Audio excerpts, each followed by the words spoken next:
Die langste wat ek al sonder kos was 35 dae. En jy vra vir my, hoekom sal ek nou sonder kos gaan vir 35 dae? Want ek wou desperaat God se hand sien beweeg in my lewe.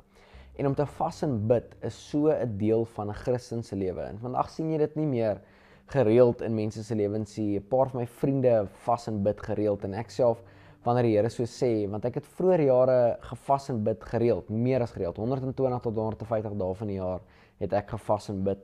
En toe kom ek later agter, ek begin uit my eie kragte uit ophou eet en in my eie krag wil ek vas en bid en dit het nie vir my gewerk nie. En toe besef ek, die Bybel sê dat die Gees van God het Jesus in die woestyn ingelei en hy het gevas en bid vir 40 dae.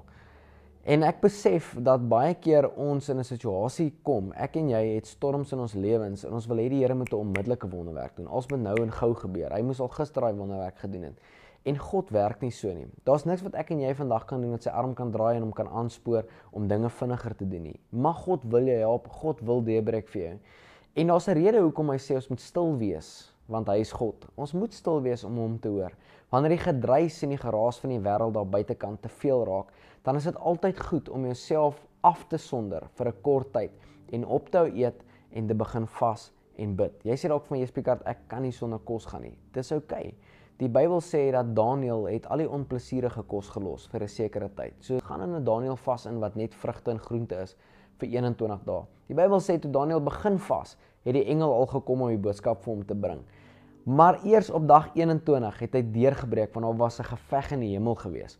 En wanneer jy begin vas, is daar 'n geveg in die hemel. Ek weet, elke keer as ek begin vas, dan nooi 10 mense my vir ete, vir die lekkerste kos. Niemand nooi my uit vir ete, want as ek net begin vas, dan wil almal my daar by hulle hê. Ek moet kom eet saam met hulle. Nee, dan is die restaurante se lekkerste kos almal op specials en halfprys. Ewe skielik is daar 'n geveg in die hemel. En dis wat die duiwel met Jesus probeer doen het. Kyk hier op dag 40. Hoor jy, as jy die seun van God is, verander hy die klip in 'n brood. Hy wil hom verlei met kos. As Jesus daai brood moes eet, sou hy onmiddellik dood gegaan het, want sy kolon sou dit nie kon hanteer nie.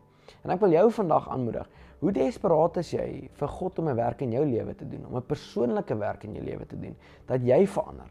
Want elke keer wat ek nog gevas en bid het, was dit nie God wat verander het nie, dis ek wat so stil gaan raak het, myself heeltemal eenkant gesit het, desperaat geraak het vir sy teenwoordigheid en vir sy stem, sodat ek dit deur my storm kon gaan.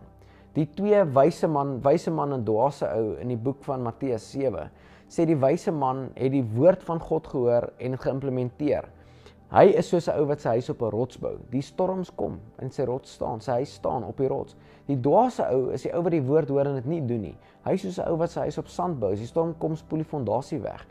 Die wyse man en die dwaase ou het albei dieselfde storm gehad. Die verskil tussen die twee was dat een God se woord gehoor het en dit gedoen het, die ander een het nie. En jy vandag moet 'n keuse maak of God se woord vir jou belangrik genoeg is dat jy dit sal hoor en doen.